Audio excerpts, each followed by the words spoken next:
Hey guys, this is the first of our Daily Dig videos.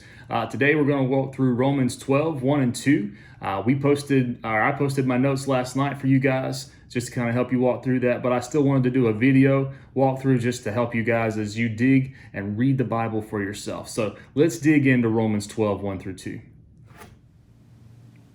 So the first thing we're going to be looking for is repetition. Obviously, we're reading the Bible, so God is going to show up quite a bit. And so here we'll see that there are 3 repetitions of God in our passage.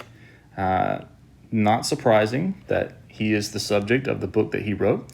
But another repetition that we see in this passage is what is acceptable. This is said of both us presenting our bodies as living sacrifices, and it's also said of God's will, what is good and acceptable and perfect. And so we see a pattern emerge there of our living and holy sacrifice is acceptable to God. And as we renew our mind and that we may prove the will of God, that which is good and acceptable and perfect, that we align ourselves with the scriptures.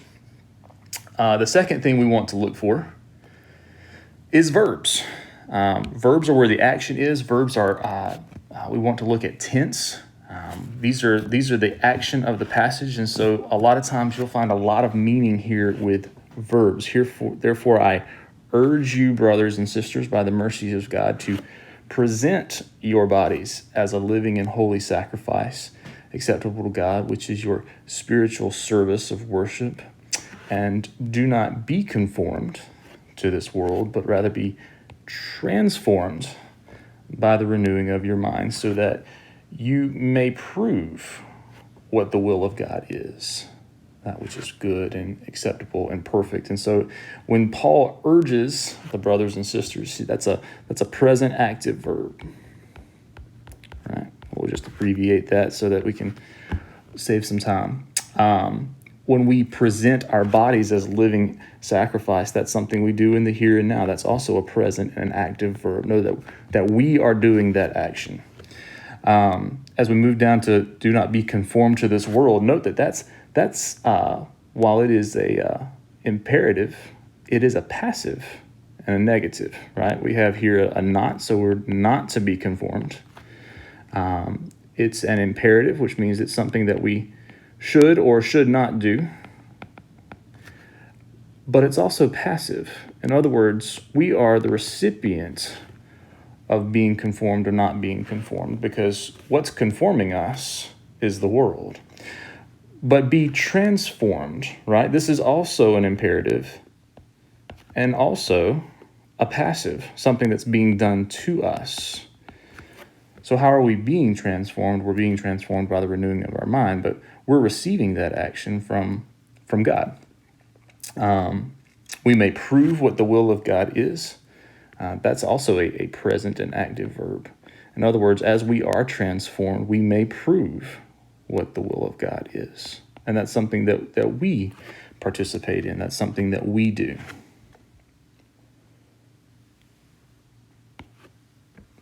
Third, you'll notice that we're looking at a list at the very end of this chapter. We've just determined that God's will is good, acceptable, and perfect. Remember what we said about lists, that what is true of the whole is also true of each individual thing in the list. And so we know that God's will is good, God's will is acceptable, and God's will is perfect. While we weren't able to find any contrast or comparisons in this passage, unless it's a stretch, but you may say that present your bodies as a living and holy sacrifice. I think that's more of a figure of speech, but it's something to look at. But there is a contrast in this passage. We're not to be conformed, but rather to be transformed, right? And so the contrast between these two passages, right? What we're not to be versus what we're supposed to be.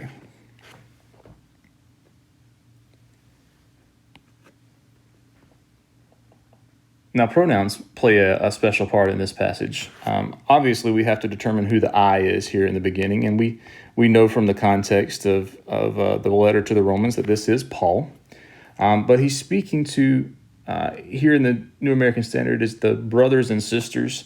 That's an interpretive decision based on the Greek original being simply brothers. So some of your translations may say just brothers. I chose to use the New American Standard, but it's indicating that all of us, as the body of believers, are siblings in Christ. But you notice he refers to you, brothers and sisters, to present your bodies as a living and holy sacrifice.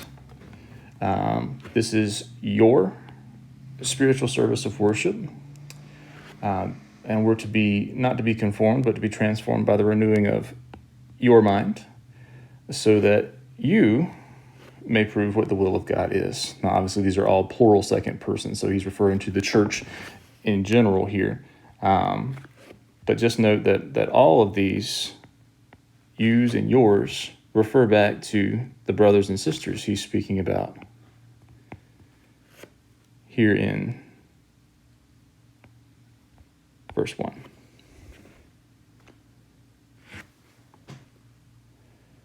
There are two figures of speech here in this passage. Obviously, the first is brothers and sisters. He's not speaking to literal siblings, but in Christ we are adopted into his family, and so we are brothers and sisters in Christ. But the one that really sticks out in this passage, and one that's the focal point of verse 1 and 2, is that we are living in holy sacrifices. Now, this is interesting because generally a sacrifice was killed and burnt on the offering, on the altar. But here Paul is telling us to be living in holy sacrifices. Holy, obviously, all the sacrifices had to be set apart for God's use, but that's an interesting one to be called a living sacrifice. We've got a few conjunctions here that will help us. Brothers and sisters here, again, I told you that was an interpretive choice by the New American Standard to translate what would have been brothers in the original Greek as brothers and sisters, so that includes all of us, ladies. Here in that we're a living and holy sacrifice, meaning both of these are true of our sacrifice. We are to be both living and holy sacrifices.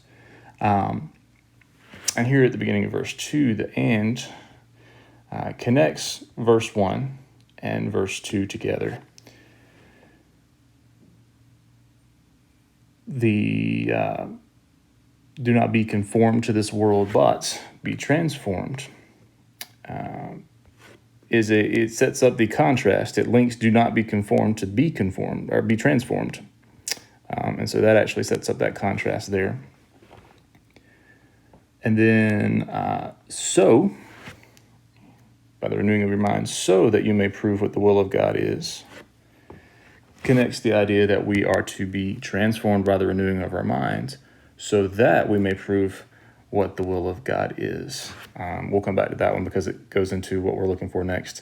Finally, we have and here on the last list, linking good and acceptable and perfect together.